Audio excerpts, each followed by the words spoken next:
बिस्मिल्लाहिर्रहमानिर्रहीम। अस्सलाम वालेकुम नादरीन, आप यूट्यूब चैनल देख रहे हैं। मैं इमरान खान हूँ। सबसे पहले जो इमरान खान साहब का अपना स्टेटमेंट उनके अपने ट्विटर अकाउंट से शेयर हुआ है, ये मुसद्दिका बयान है जो इमरान खान साहब ने अपनी बहनों से बातचीत करते हुए दिया। ये बयान क्या है, पहले आप ये सुन लें। इमरान खान ने कहा कि मैं तमाम उम्र भी जेल में रहने को तैयार हूँ, लेकिन जुल्म और जबर के सामने झुकने का सवाल ही पैदा नहीं होता। पाकिस्तानी कौम को भी यही पैगाम देता हूँ कि किसी सूरत जबर के निज़ाम के सामने ना झुके। मुज़ाकरात का वक्त अब गुजर चुका है, अब सिर्फ कौम के एहतजाज का वक्त है। पिछले कुछ रोज से जेल में मुझ पर सख्तियां मजीद बढ़ा दी गई हैं। मेरी अहलिया बुशरा बेगम पर भी सख्ती का दायरा कार बढ़ा दिया गया है। उनके सेल में जो टीवी मौजूद था वो भी बंद करवा दिया गया है। मेरे और मेरी अहलिया के तमाम इंसानी और कैदियों को दिए जाने वाले हुकूक मुअत्तल हैं, जिसका हिसाब होना चाहिए। मुझे मालूम है कि एक कर्नल और जेल सुपरिटेंडेंट अंजुम ये सब कुछ आसिम मुनीर के कहने पर करवा रहे हैं। अपनी पार्टी को वाज़ेह हदायत करता हूं कि अगर मुझे जेल में कुछ हुआ तो इसका हिसाब आसिम मुनीर से लिया जाए। बुशरा बेगम पर जुल्म इसलिए किया जा रहा है क्योंकि मेरे दौर में जब आसिम मुनीर को ओहदे से हटाया गया तो उन्होंने जुल्फी बुखारी के जरिए बुशरा बेगम को मुलाकात का पैगाम भेजा था, जिसे बुशरा बेगम ने ठुकरा दिया था। इसीलिए आसिम मुनीर ने उन पर सख्तियां रखी हुई हैं। शुरू दिन से ही उनकी कोशिश है कि बुशरा बेगम पर सख्ती करके मुझे तोड़ा जा सके। जिस जेल में मुझे रखा हुआ है वहां सैकड़ों पाकिस्तानियों के कातिल और दहशतगर्द भी मुझसे बेहतर हालत में रह रहे हैं। एक फौजी रिजवान को शानो शौकत से रखा हुआ है, लेकिन मुझ पर हर तरह का जुल्म जारी है। ये जो भी कर ले, इस जुल्म के आगे ना मैं पहले झुका था ना ही अब झुकूंगा। पंजाब में पिछले 2 साल से मरियम नवाज और मोहसिन नकवी के ज़ेरे साया जबर और फसाइयत का जो माहौल है, उसने जमहूरियत और सियासी सरगर्मियों का खात्मा कर रखा है। तमाम मेंबरान असम्बली का काफिले की सूरत में पंजाब आकर सियासी इज्तिमा करना खुश आइंद है। इस वक्त मुझ समेत कई अफराद सख्त तरीन जेलें काट रहे हैं। इसलिए पार्टी का हर शख्स अपने जाती इख्तलाफात को मुकम्मल तौर पर नजरअंदाज करे। मीडिया के सामने अपनी जाती और अंदरूनी मामलात को ज़ेरे गुफ्तगू लाना किसी तौर काबिल कबूल नहीं है। मेरी सख्ती से हदायत हैं कि पार्टी में बड़े से बड़ा ओहदेदार या छोटे से छोटा रुकन या जिम्मेदार social media, electronic media, print media या किसी भी और फोरम पर पार्टी के अंदरूनी मामलात या इख्तलाफात का इजहार मत करे। अपनी सारी तवज्जो सिर्फ और सिर्फ एहतजाजी तहरीक पर रखें ताकि मुल्क में इंसानी हकूक की बहाली मुमकिन हो सके। अगर किसी जिम्मेदार ने इस एहतजाजी तहरीक में हिस्सा ना लिया, फिर इसका फैसला मैं जेल से खुद करूंगा। तमाम पार्टी मेंबरान और ओहदेदारान को हदायत करता हूं कि मेरे ट्विटर पैगामात को खुद रीट्वीट भी करें और ज्यादा से ज्यादा अफराद तक मेरे ये पैगामात पहुंचाएं। सेनेट की टिकटों के हवाले से पार्टी बामी मुशावरत से फैसला करे। साबिक वज़ीर आज़म इमरान खान ने अडयाला जेल में वकला और अहले खाना से जो गुफ्तगू की, ये जनाब उसका खुलासा है। लगभग 15-16 हज़ार दफ़ा ये रीट्वीट हो गया अब तक। जब मैं ये वीडियो रिकॉर्ड कर रहा हूँ 16,000 मरतबा इमरान खान साहब का ये बयान। अभी भी बिलाशुबा इमरान खान साहब का जो ये ट्विटर हैंडल है, ये पाकिस्तान का सबसे तगड़ा और बड़ा ट्विटर हैंडल है। यहां से सबसे ज्यादा चीजें वायरल होती हैं। पाकिस्तान के तमाम अखबारात की सर्कुलेशन आप एक तरफ कर दें और इमरान खान के अकेले एक ट्वीट की सर्कुलेशन आप एक तरफ कर दें तो पूरी दुनिया तक ये मालूमात ज्यादा जाती हैं। लोग पढ़ते तो मिलियंस के अंदर है, वो तो बहुत बड़ी तादाद में है। यानी अगर यहां पे आप देखें कि कितने लोगों ने इसको लाइक किया तो 21,000 लोगों ने इसे लाइक किया है, 16,000 लोगों ने इसको रीट्वीट किया है और इसके ऊपर 2,25,000 जो है वो कमेंट्स हैं। तो बहुत ज्यादा लोग इमरान खान साहब के ट्विटर को फॉलो करते हैं। अब तो इसको एक्स कहते हैं। जबकि इमरान खान साहब का ये जो इसकी रीच गई है वो लगभग 8.5 लाख तक जा चुकी है। तो इतनी सर्कुलेशन तो पाकिस्तान के सारे मीडिया की मिला के नहीं बनती। जितना भी प्रिंट मीडिया है उस सारे को आप इकट्ठा भी कर लें तब भी। नादरीन, डॉक्टर यास्मीन राशिद साहिबा के हवाले से एक बड़ी अफसोसनाक खबर है और बड़ी तशवीशनाक खबर है और उनकी तबीयत काफ़ी ख़राब है। और ये शाकिर महमूद ऐवान साहब ने भी बताया, सनम जावेद ने भी बताया, कुछ और लोग काफ़ी दिनों से बता रहे हैं कि डॉक्टर यास्मीन राशिद की तबीयत इंतहाई नासाज है। उन्हें सर्विसेज अस्पताल मुंतकिल किया गया है और उन्हें जो है वोमिटिंग हो रही है, बुखार है, मैदे की सख्त तकलीफ है। गुज़िश्ता कई दिनों से वो बीमार थी, उन्हें सांस का प्रॉब्लम जो है वो उनके साथ मौजूद है और जेल में उनको ऑक्सीजन भी नहीं मिली। उन्होंने इसकी शिकायत भी की थी कि एक मौका पर जब उन्हें ऑक्सीजन चाहिए थी तो जेल में डॉक्टर यास्मीन राशिद साहिबा को ऑक्सीजन नहीं मिली, जिस वजह से उनकी तबीयत खराब हुई थी। ये वही डॉक्टर यास्मीन राशिद हैं जिन्होंने नवाज शरीफ के लिए सहूलतकारी की थी, उन्हें पाकिस्तान से बाहर भिजवाया था इलाज करवाने के लिए। जब मियां साहब ने कहा था उनके प्लेटलेट्स बहुत कम हो गए हैं, खुदा न खास्ता उनकी जान जा सकती है, अदालत ने भी कहा कौन जिम्मेदार होगा, तो फिर डॉक्टर यास्मीन राशिद साहिबा ने मियां साहब को तमाम सहूलियात फराम की, अस्पतालों में उनकी फैमिली को सहूलियात फराम की, अस्पतालों का सारा निज़ाम उनके ताबे कर दिया। और फिर एस्टेब्लिशमेंट ने किस तरीके से मियां साहब के प्लेटलेट्स की रिपोर्टें बनाकर मियां साहब को पाकिस्तान से बाहर रवाना कर दिया, और बाहर जाते ही मियां साहब के प्लेटलेट्स ठीक हो गए। वो हमने चैलेंज किया हुआ, मियां साहब ने आज तक उसका जवाब नहीं दिया था। अब नादरीन, ये डॉक्टर यास्मीन राशिद साहब वही खातून है, लेकिन उसी नवाज शरीफ को इन्होंने शिकस्त दी इलेक्शन में, और वही नवाज शरीफ और नवाज शरीफ के जो आका हैं वो इन्हें बाहर नहीं आने दे रहे। आज उसी नवाज शरीफ की बेटी की सूबे में हुकूमत है, और डॉक्टर यास्मीन राशिद साहिबा के साथ क्या हो रहा है ये आप सबके सामने है। तो शरीफ खानदान जो है ये किसी का भी सगा नहीं है, ये सिर्फ अपने मुफाद के हैं। इनके साथ आप नेकी भी करेंगे तो ये क्या करेंगे वो आपके सामने है। इमरान खान साहब ने अपने जो बयान में कहा कि सेनेट की टिकटों के हवाले से पार्टी बाहमी मुशावरत से फैसला करे।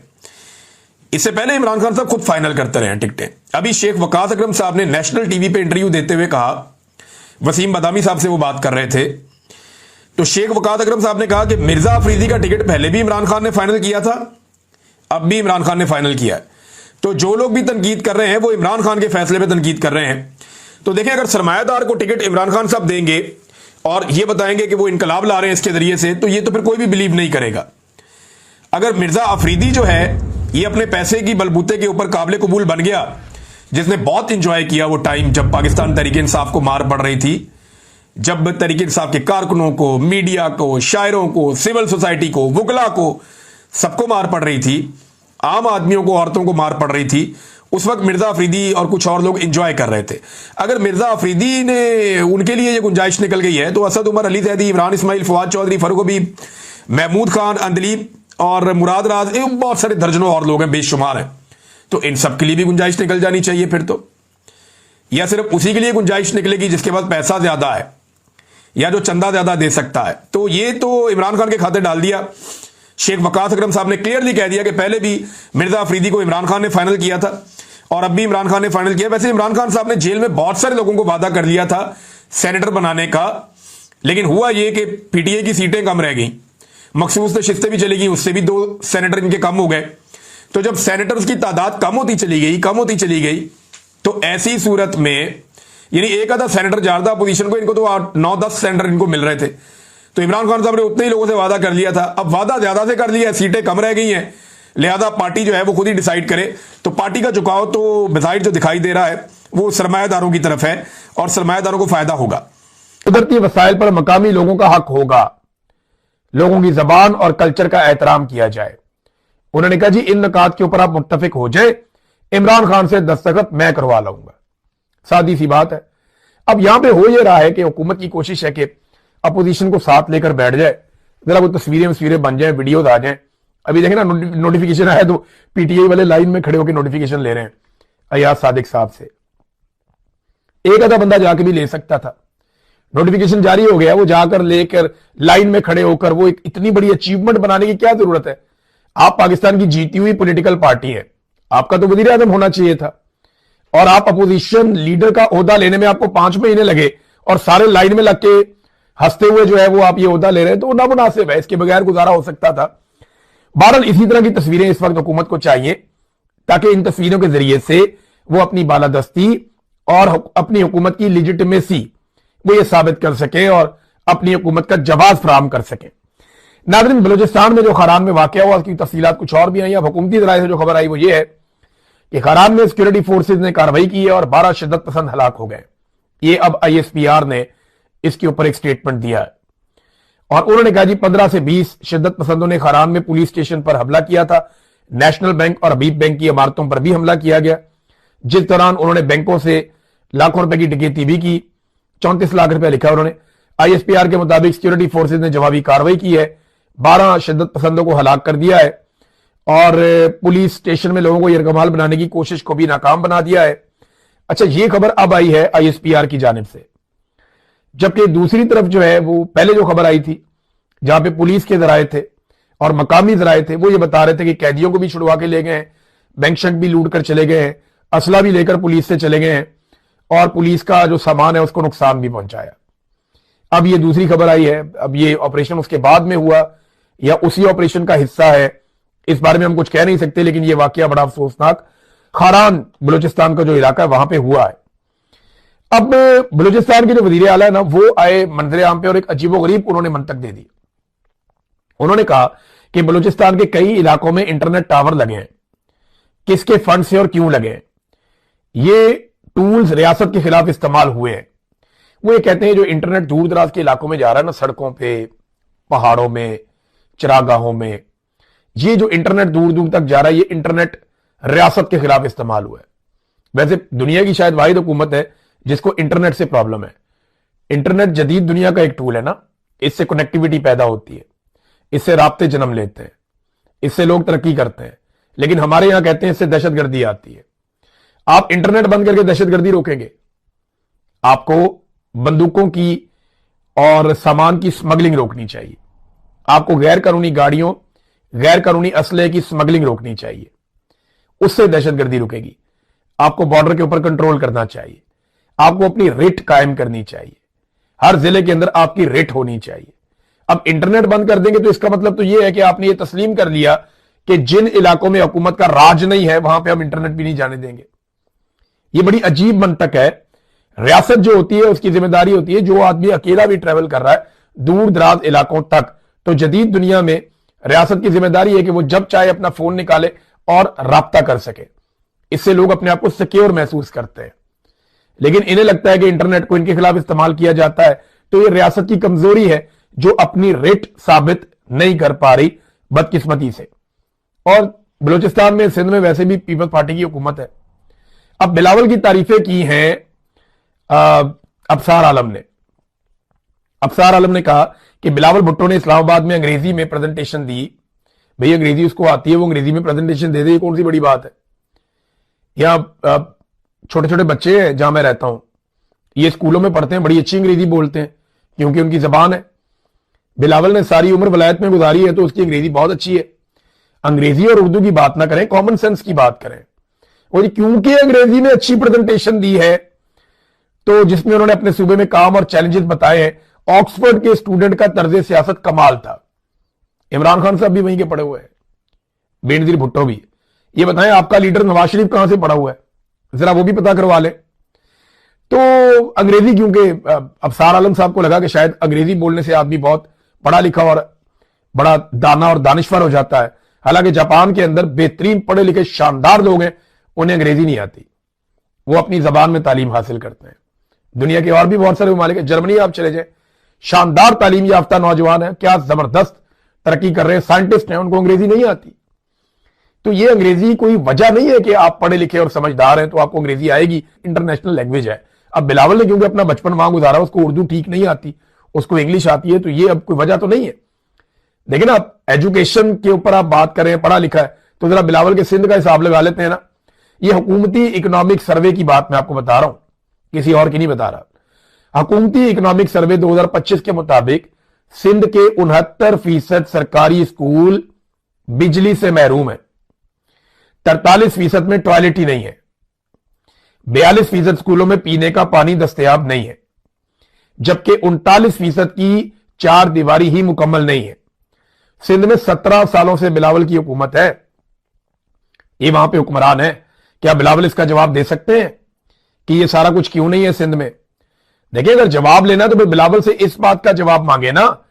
अगर अकेला खुद जाके बाहर जिंदगी गुजारी और ऑक्सफोर्ड में पढ़ के आ गया तो उससे कौम को क्या फायदा है?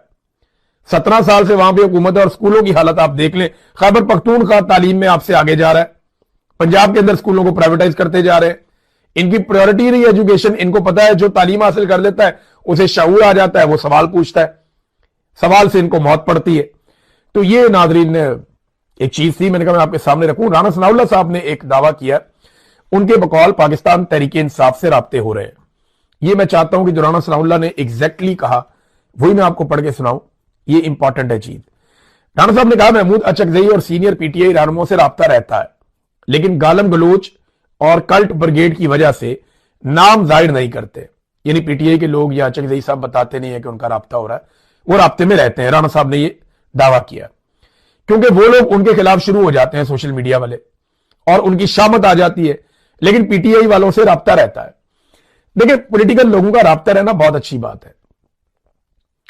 मैंने कई मरतबा कहा कि बदतरीन सियासतदान या चोर डाकू सारे मिलकर भी अगर मिलिट्री एस्टेब्लिशमेंट को उसके आईनी किरदार में वापस धकेल देते हैं ना, तो यह पाकिस्तान की बहुत बड़ी कामयाबी है।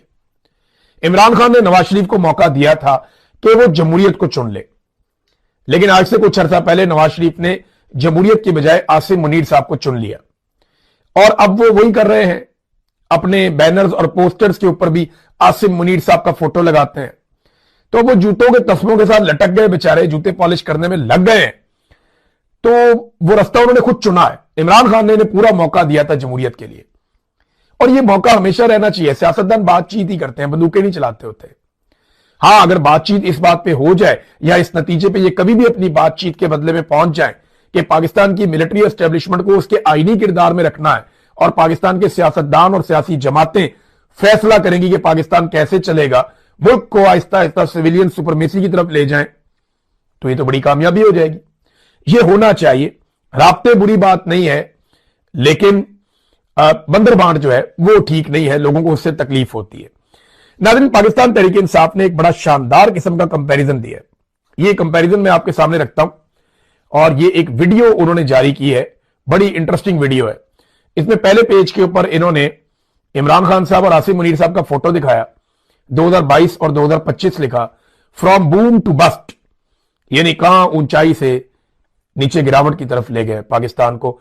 आसिम मुनीर साहब ने वैसे जुलाई 2023 में कहा था कि एक आधे साल में पाकिस्तान को, मुस्तकबिल को, वो पता नहीं मईशत को कहां ले जाएंगे, लेकिन एक साल के बाद पाकिस्तान डिफॉल्ट के दहाने पे खड़ा था, और आज पाकिस्तान की मईशत तबाही और बर्बादी की एक दास्तान है। 2.5 साल गुजर गए उनके वादे को, कुछ नहीं हो सका। अब ये जरा आदादो शुमार देखिए। जीडीपी इमरान खान साहब के दौर में 6.2% तक गया, आज 2025 में 3.3% तक, यानी लगभग 47% इसमें कमी आई है। इसके बाद जनाब जो नेक्स्ट है वो है इन्वेस्टमेंट, सरमायाकारी। इमरान खान साहब के दौरे हुकूमत में 15.1% तक थी, और आज -13.8% तक है, यानी 191.4% इसमें कमी आ गई है। इसके बाद जो अगला शोबा है वो कर्जे हैं। इमरान खान साहब के दौरे हुकूमत में पाकिस्तान बनने से लेकर अब तक जो कर्जे थे वो 49.2 ट्रिलियन थे, और आज ये 76 ट्रिलियन तक पहुंच गए हैं। यानी पाकिस्तान बनने के बाद से लेकर अब तक जिस तरह पाकिस्तान ने कर्जे लिए थे उससे कई गुना ज्यादा रफ्तार से इस हुकूमत ने कर्जे लिए हैं, और 55% ज्यादा कर्जे ले लिए हैं। अच्छा जी, अब इसमें आ गया बेरोजगारी। बेरोजगारी इमरान खान साहब के दौरे हुकूमत में 5.26% थी, और आज बेरोजगारी 7.1% है, जो कि 35% बेरोजगारी में इजाफा है। फिर जनाब गुर्बत का रेट, यानी 17.1% लोग गुर्बत की लकीर से नीचे थे इमरान खान साहब के दौरे हुकूमत में, आज 45% लोग गुर्बत की लकीर से नीचे हैं। 163.2% इजाफा हुआ गुर्बत में, यानी दुगने से भी ज्यादा गुर्बत पाकिस्तान में हुई है। इसके बाद जनाब जो अगला उन्होंने डाटा जारी किया, ये तस्वीर आप साथ साथ देखते रहे, ये बता रहे हैं जी बिजनेस और इन्वेस्टमेंट में बहुत सारी, जो कॉन्फिडेंस ही खत्म हो गया, बहुत सारी कंपनियां पाकिस्तान छोड़ के चली गई हैं। सारी कंपनियों की उन्होंने लिस्ट दी हुई है। ये दर्जनों कंपनियां मल्टीनेशनल जो पाकिस्तान छोड़ के वापस अपने अपने मुल्कों में चली गई हैं। ये पहले पाकिस्तान में काम करती थी, अब पाकिस्तान के अंदर क्योंकि मार्जिन नहीं रहा इनके लिए तो ये चले गए। महंगाई इमरान खान साहब के दौरे हुकूमत में ज्यादा से ज्यादा 12% तक गई। 2024-25 में ये 30% तक भी पहुंच गई, इससे ऊपर भी गई थी। 150% तक का इन्होंने महंगाई में इजाफा किया है। सनती तरक्की, इंडस्ट्री जो है 7.20% की शरह से यह तरक्की कर रही थी, आज 4.7% की शरह है, यानी -34% इन्होंने कर दिया। ये हालात पाकिस्तान में आज 2025 के बाद। अब जनाब जी लार्ज स्केल मैन्युफैक्चरिंग, ये जो बहुत बड़ी बड़ी सनतें होती हैं, 11.7% था इमरान खान साहब के दौर में, और -0.74% है ये, यानी 106.3% तक इसके अंदर कमी आ गई है। बेड़े गर्क कर दिया उन्होंने पाकिस्तान की मईशत का।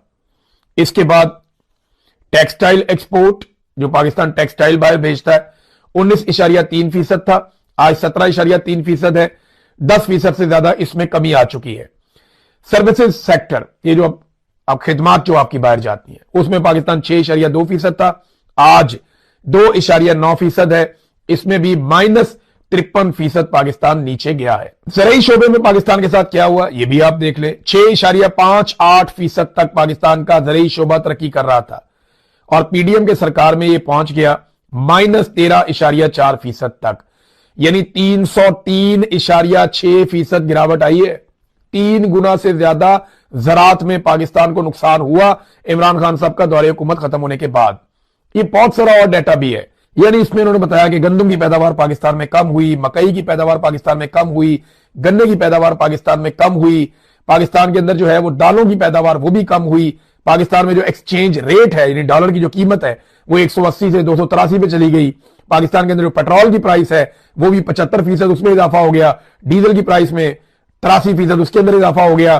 पाकिस्तान में जो दहशतगर्दी बढ़ी है, 971 बंदे मरे थे 2022 में, 4000 बंदे जो है वो मर गए 2025 के अंदर, ये दहशतगर्दी में मारे गए, शहीद हो गए, और 312% इन्होंने दहशतगर्दी के अंदर इजाफा कर दिया है।